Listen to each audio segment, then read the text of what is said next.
Welcome back to Sprague Homestead. I'm Kanan. And I'm Nikki. And everybody says that homesteading, gosh, it's just so darn difficult. Well, today we're going to give you 5 things that are the easiest way you can get into homesteading.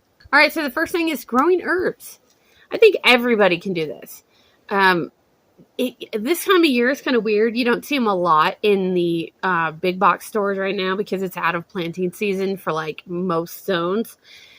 But look, you can go into Walmart or Fred Meyer's or a lot of the grocery stores and they sell live potted culinary herbs, right?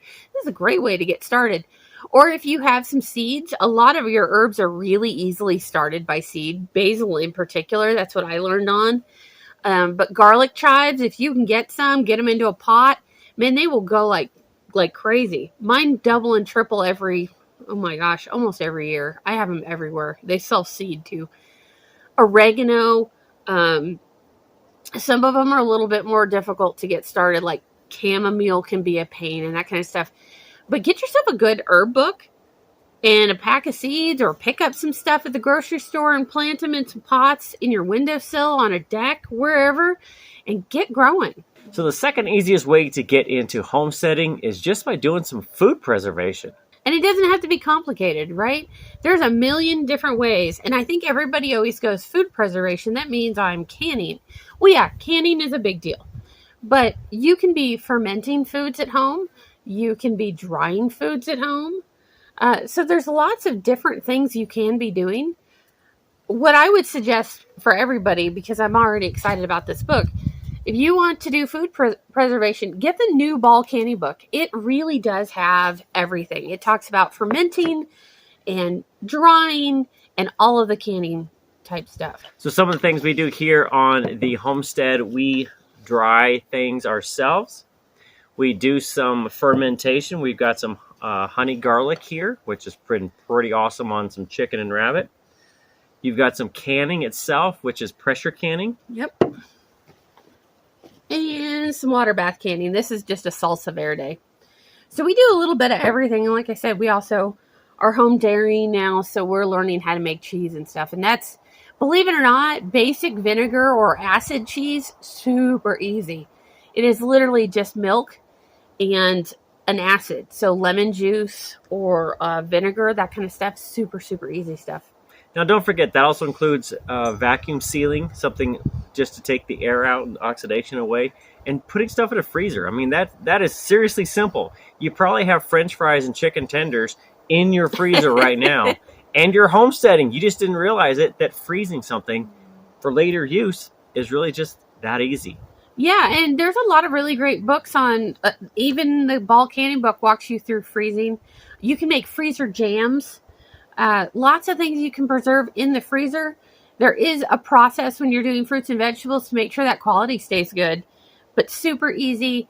Vacuum sealers, while the price kind of goes up and down, they're really not that bad. The nice thing about most vacuum sealers is you can get the jar attachment. And so if you've got the regular lids, you can actually vacuum seal stuff too and store it long term. So if you score a really good deal on pasta, which is what I used to do when the pasta would be super cheap, I would go buy a ton of it, vacuum seal it in a bunch of jars, and put it away. Now, every April, everybody gets real excited about Earth Day.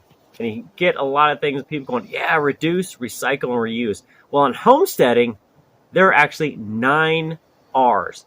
And if you're thinking, no way there are 9 R's, oh yes, there are. Here's what they are. Okay, so you've got your 3 basics: reduce, reuse, recycle. Repurpose, recondition. How am I doing so far? That's 5. Regift. 6. Rethink. 7. Refuse. Refuse. And rot. And rot. What is rot? Rot is when you have gotten through everything else, when you cannot possibly make that zucchini or watermelon rind or whatever go any further, you turn it into compost. There you go. So there are 9 ways to basically never get rid of anything. It's always got to do something for you other than it doesn't have to go to the garbage. I like the rethink one, or refuse it. Just don't buy it in the first place. If you're going to have to throw it and send it to a landfill, don't buy it. And rethink can be more than just rethinking the purchase. Maybe you need to think about a cheaper option less features, that kind of thing. I'm one of these with my kitchen gadgets, right? I'll see something that's like a 9-in-1 and go, oh my God, well, if I'm not going to use 5 of those things, Right. which has happened to me in the past where I've bought gadgets that do like 9 things and I don't do 5 of them. I could have bought the cheaper one that only did the 4 things I actually needed. Right. So that's, you can be rethinking that. Just maybe you don't need it to, practically grade itself or whatever. Yep. Now we talked about growing herbs, but something simple also along those lines for number 4 is just growing some vegetables. Yeah, lettuce is super easy. Like during the winter, sometimes I'll do the long rectangular garden box type planters in the house, and a little vegetable soil is all you need, and you can plant lettuce. If you go deep enough, you can actually plant radishes in the house. I've seen people do that. I've seen people do garlic. You can't usually get it to clove, but you can at least get the garlic greens. There's lots of stuff that doesn't root too deep. Some of the patio tomatoes, especially if you want to invest in a black light, or not so much a black light, but a grow light, you can get tomatoes to grow indoors year round if the conditions are right. It takes a little research.